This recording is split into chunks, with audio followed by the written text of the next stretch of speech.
She brings to the table 15 years of executive management and is one of the very few auditor controllers in California, as well as the US, that combines all four functions under one elected official. Our primary responsibilities, which you can see on the slide there, are primarily the financial aspects of the county, or the controller aspects of the title. And we're proud to say that for our county, we've achieved a AAA credit rating for all three credit rating agencies, which makes us very unique and reduces our borrowing costs. So that's important to all Alameda County residents. But one of the other things that we do, which probably touches base on each of you here in the audience, as well as each of your customers, is that we have a very forward-facing office through the Clerk-Recorder's office, with, provide.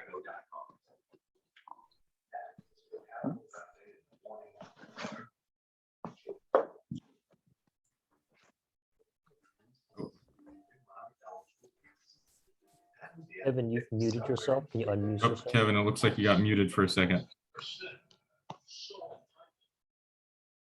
Can't hear you.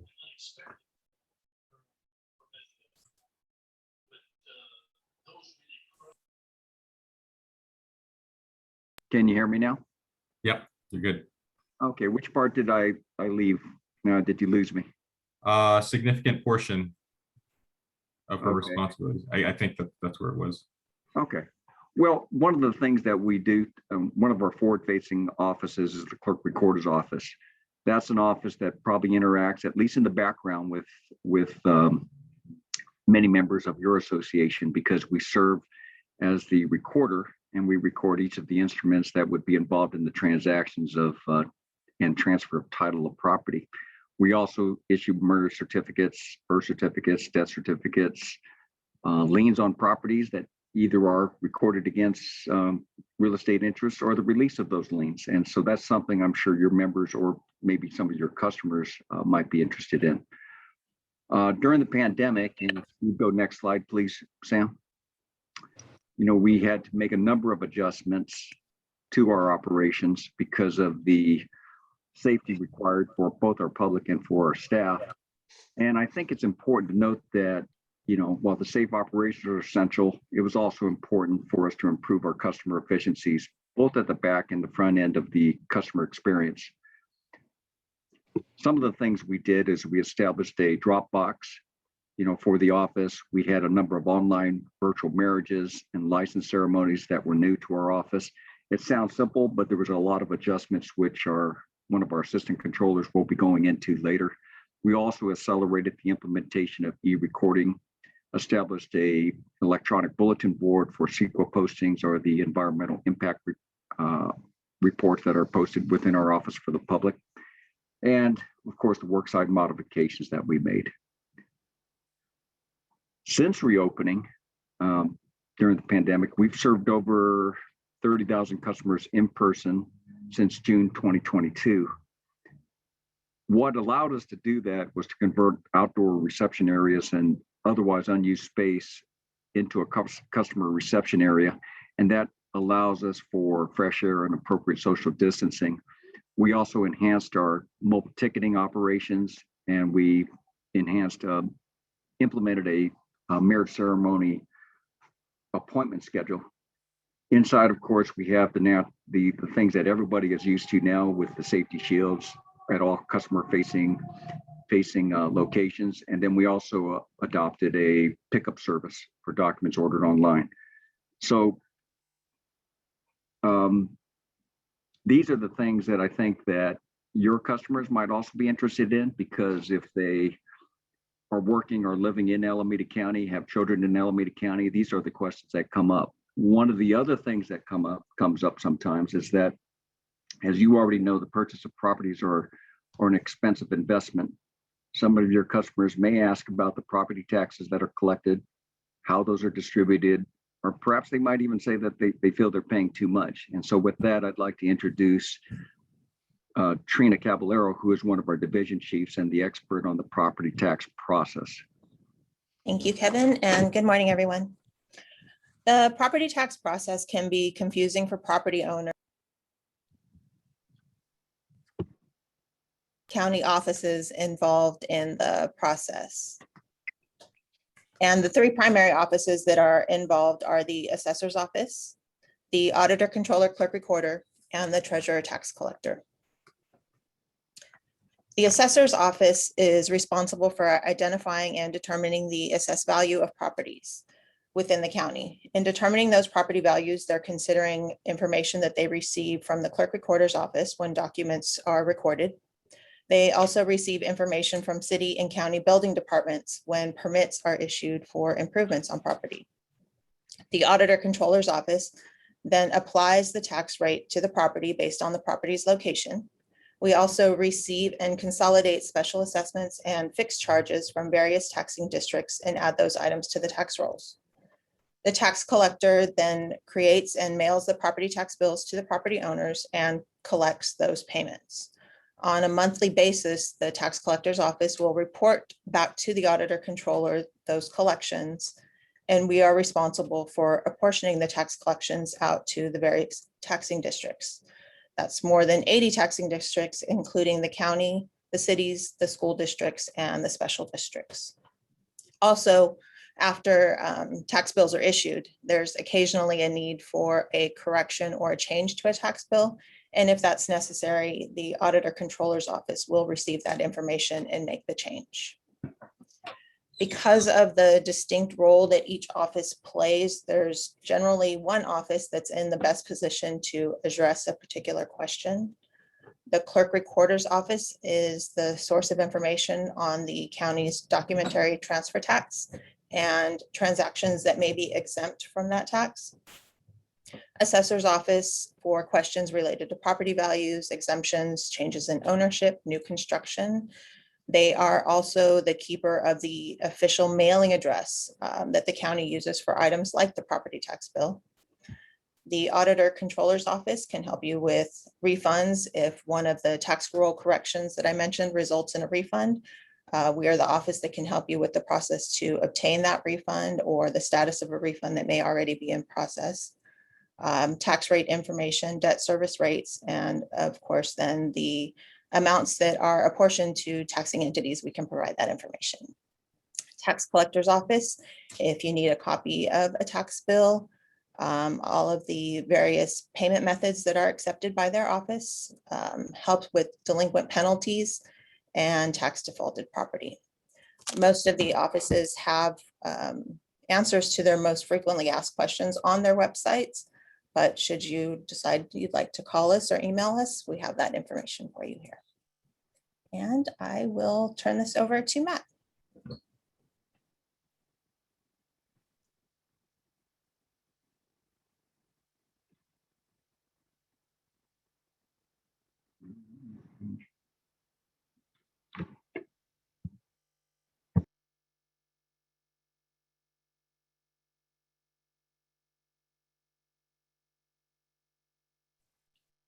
Hey, Matt, are you there?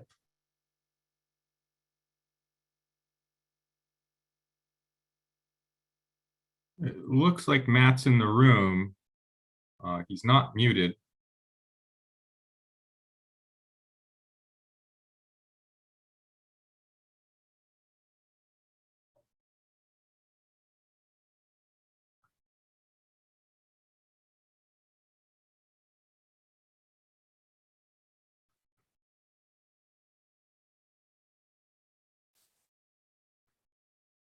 Hey, this is Kevin. Let me give him a quick call on his desk phone. And if he's having some type of technical difficulty, I'd be glad to take on the slides that he has there to keep the program moving. Just give me one quick second, please. Great, thanks, Kevin.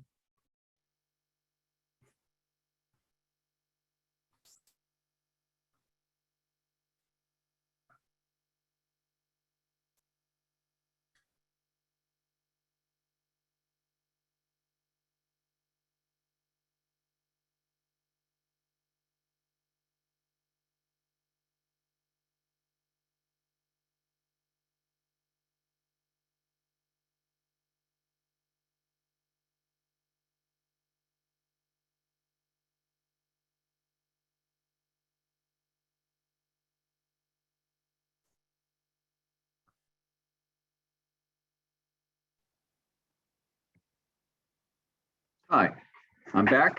So Matt is having technical difficulties. He apologizes for that. I know that his computer looks like it's on and his speaker's on, but for some reason it's not working properly.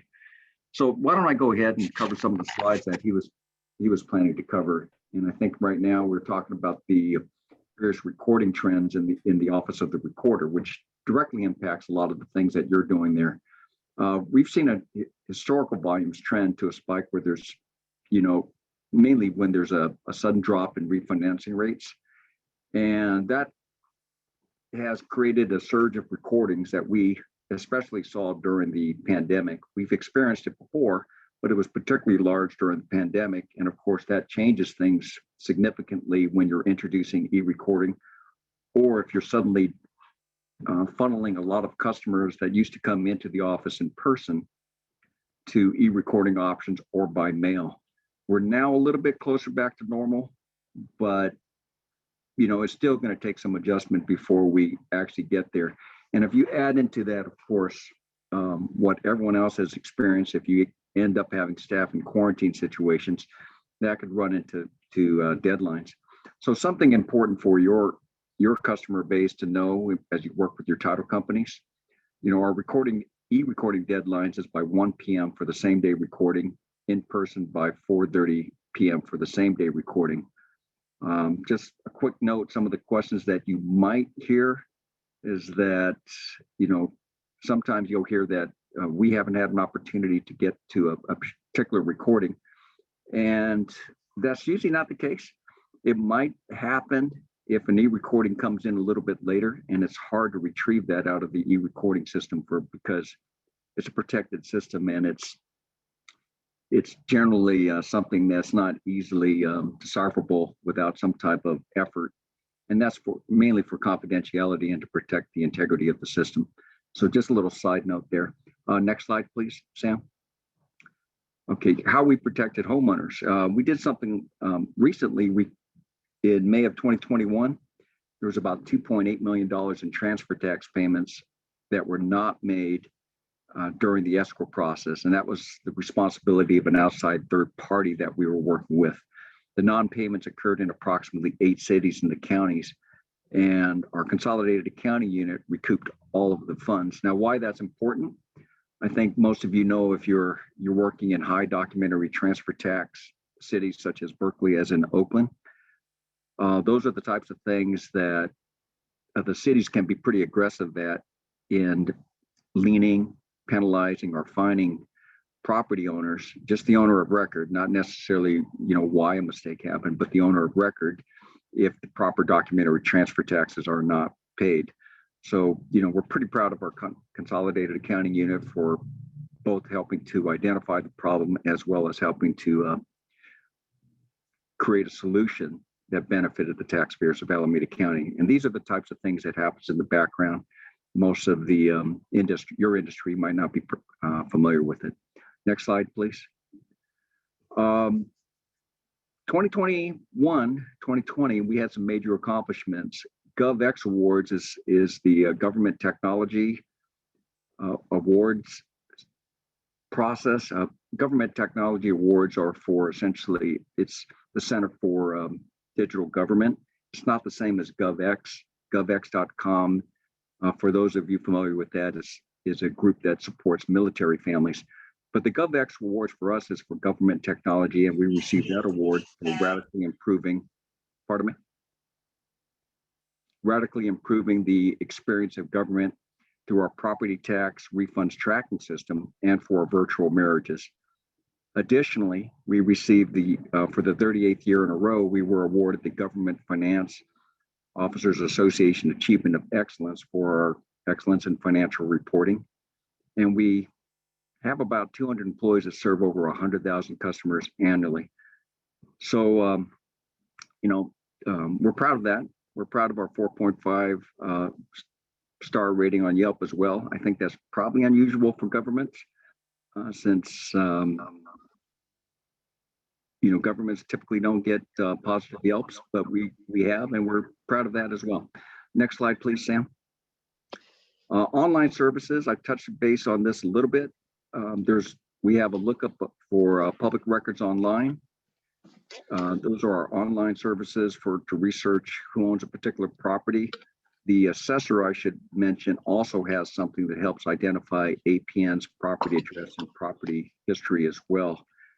And I'm sure you have friends in the title industry that could find similar information, but for our records, you could look up public records online as well as the assessor's office. We also have a property tax rate and refund system, as well as ability to order any of our records online, particularly fictitious business name statements, property tax records, and birth, death, marriage certificates. Next slide, please, Sam. Lastly, we have a sign up for our newsletter. You know, we have newsletters in the past which have talked about what you could do to save time online to receive our services. There's discounted parking that's available in the Oakland office. There's a who to contact with questions about your property tax, something Trina went over earlier, and a variety of other tips and topics that we hope would serve the public and serve the same customers that you serve. Next slide, please, Sam. We like to get out in the community. This is some pictures of that as we get out to the community, as well as serve a lot of nonprofits and other important endeavors. And with that, next slide, please, Sam. I'd like to let you know that while the Oakland office is open, we plan to open the Dublin location, or the Tri-Valley office, very, very soon. That's located at 7600 Dublin Boulevard. And it's a question we get often, is when are we going to open that, so that people that live in that area don't have to make the trip into the Oakland office to get a birth, death, or marriage certificate, or to record a document in person. So when that comes out, we hope to announce that in our newsletter, as well as on Twitter, if you happen to follow us there. With that, if there are any questions, we'd be happy to answer any questions that you have. Looks like Felicia's got a question. Go ahead and mute yourself, Felicia. Hi, Kevin. Thank you so much for spending some time with us today. This has been super helpful just to get to know you guys a little bit better. My question is, you mentioned that a lot of times the recording confirmation is not, it's not the fault of the office itself. I was wondering, is there anything like for us, if our escrow office is closed and we cannot receive recording confirmation through our escrow officer, is there a way that we can confirm that with you guys directly? Yes, you could call, Matt Yankee, who would be on the phone. He's not here right now because he's having the technical difficulties. Can you hear me now? Oh yeah, Matt. Okay, I called in. Okay. Yes. So the best thing to do is if it's an emergency, you can call us or even go online to see if the document's been indexed. We ordinarily index all documents by the end of the day. Unless some type of emergency comes up, and you can just go to our webpage, click on the right-hand side about searching public records, and you can put in the grantor or grantee name, see if it's been indexed. It'll show you the instrument number. It will not show you the image online, but if it's there in the index, you can be sure that it's been obviously recorded. Okay, perfect. Thank you. That's super helpful. And then, if I could add, Felicia, it's not something that happens all the time. In fact, we're caught up with the recordings. There was only one time I think we had a delay because of quote COVID quarantine, but sometimes things happen. We know people are anxious. There's large transfers that are occurring, and the title companies are doing the best they can. Our group is doing our part as being part of that team effort. But if you do have questions and there's some confusion, you could always take the actions that Matt suggested. Matt, where are we now with the e-recording? It's same day, right? Same day or next day? Right. If the title company submits it by the 1 p.m. deadline, it gets recorded the same day. Now, the big caveat on that is that if it's submitted for recording and includes an error and has to be rejected, they don't get it back to us again before 1, that might make it not the same day. So I would imagine that the majority of the times that you're hearing, potentially one of your customers worried about something not being recorded was potentially due to an error in the document that was submitted to us. It's It could be like a missing signature or something along those. Wonderful. Thank you so much. That's super helpful. I wish I would have had this information like a couple weeks ago because the escrow office I was working with closed early that day. And so we didn't get to receive recording confirmation, but it was fine. So thank you. Sure. Thank you, Felicia, for that great question. And folks, if you guys have a question, please unmute yourself and ask away. As you can see, all of these folks are very knowledgeable and ready to answer whatever you throw at them.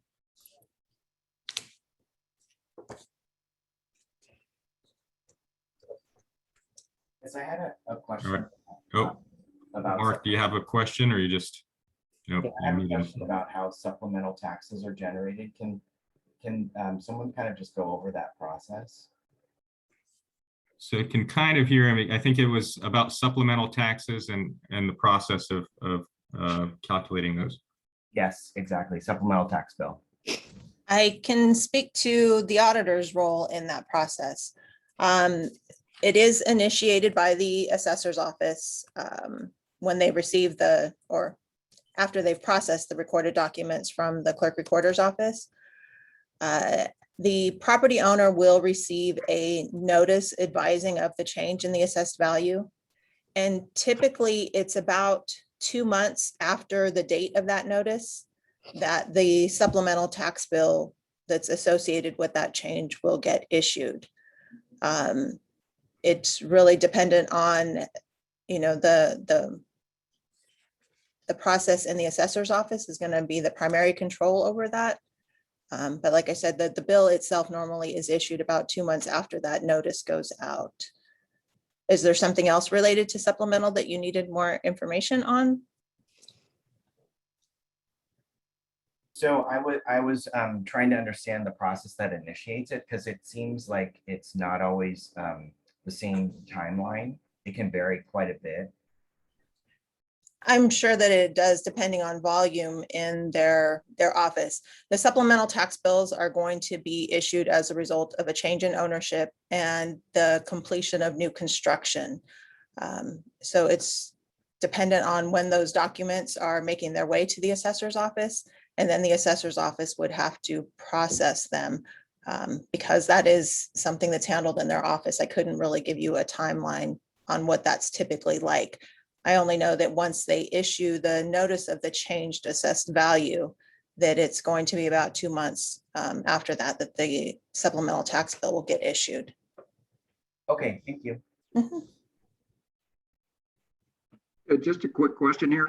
Was the supplemental tax question related to the timing of it in terms of what time of the year the transfer occurred, or is it more about why don't they occur within the same time frame after a transfer is made?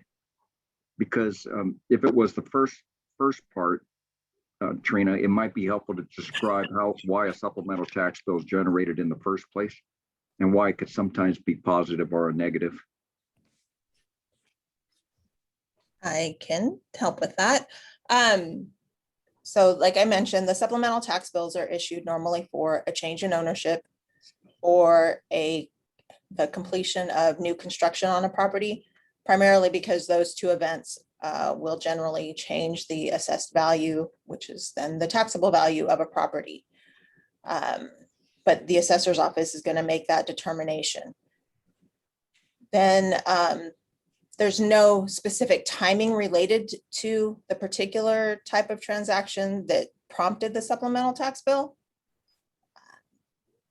But it's always about 2 months after the notice that the assessor sends out that the bill is going to come out. Supplemental tax bills are issued throughout the year. There's no time frame in which they are not really issued except for the month of July.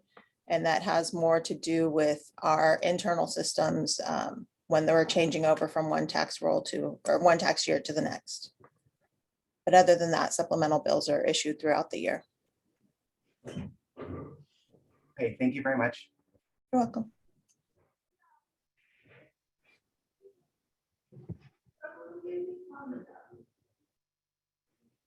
All right. Anybody else? Go ahead and unmute yourself and ask away.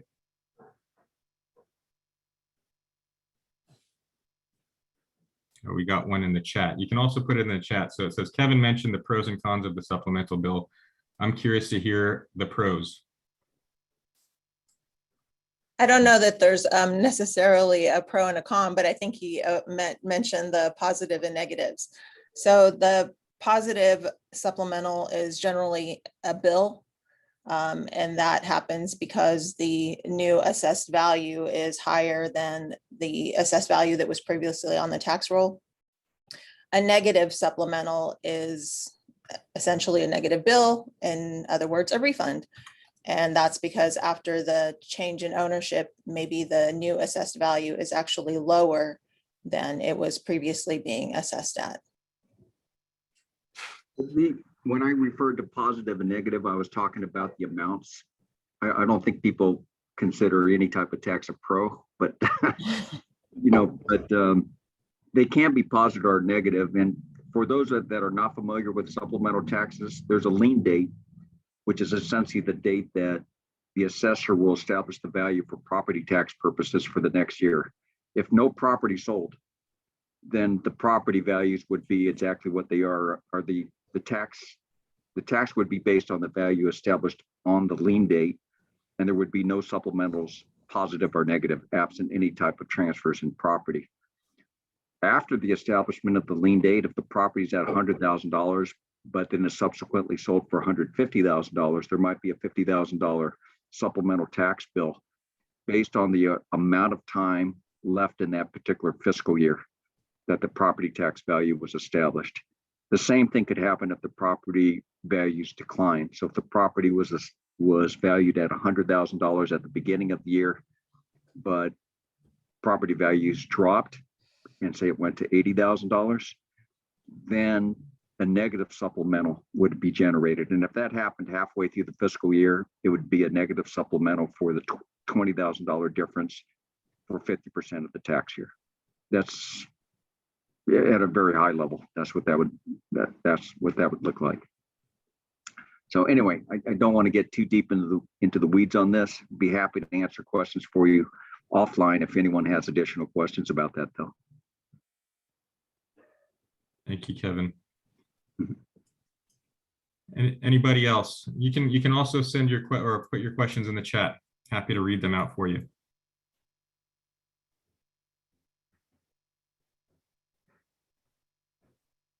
Doesn't look like I have one question actually.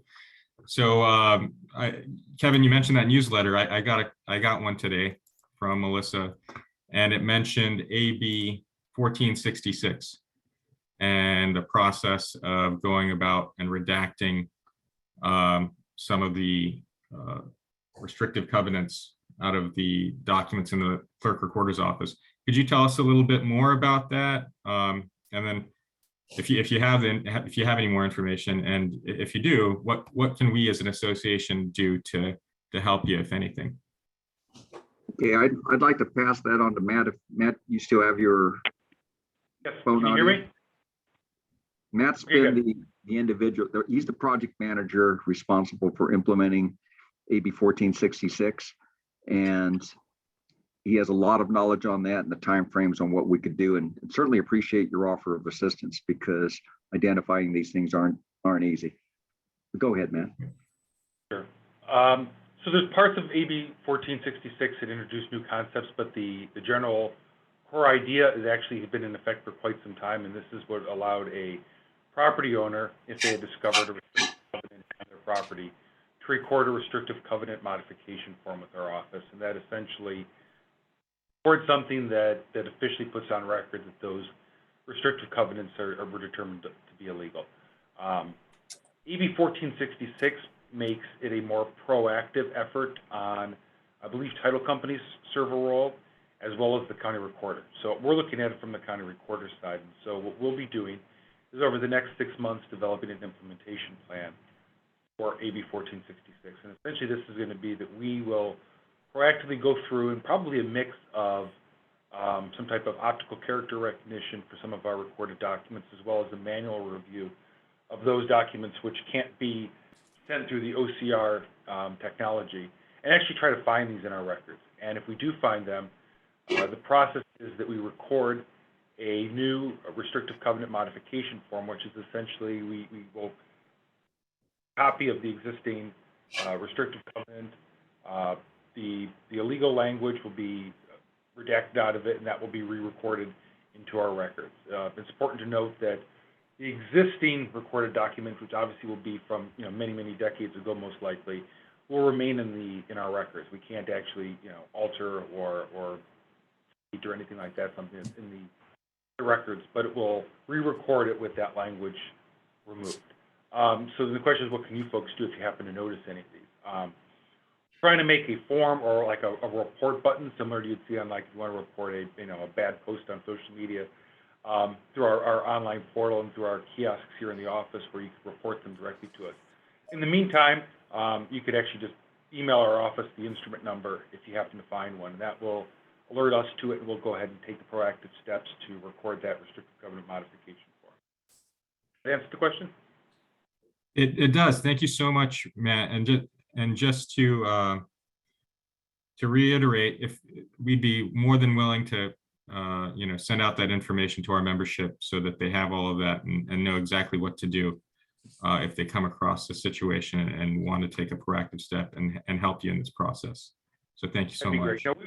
We anticipate it'll take quite some time for us to obviously get through decades and decades worth of our records. So there's a good chance you folks could find one of these before we get to it, and we would happy to take quick action on it if you can alert us to it. Great. All right. So let's see. Anybody else have another question? It looks like I got just a statement in the chat. If you have a question, please unmute yourself. If not, then I guess we could end a little early, unless Kevin and team has something else to add. The only other quick announcement I had is just to make sure everyone is aware of the change in the threshold for documentary transfer tax in the city of Berkeley. They have a tiered system, and that did go up from 1.5 to 1.6 million for their higher tier of transfer tax. I wanted to throw that out there.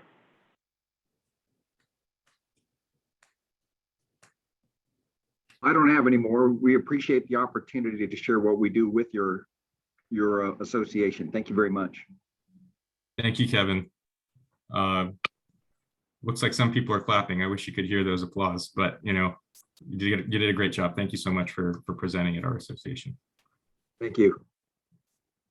All right, everybody. We have recorded this session, so if you need to review anything, it'll be there available for you at the association website, and hopefully we can get these slides for you too, but we'll see. We'll talk to them after the event. Have a good afternoon, everybody. Bye.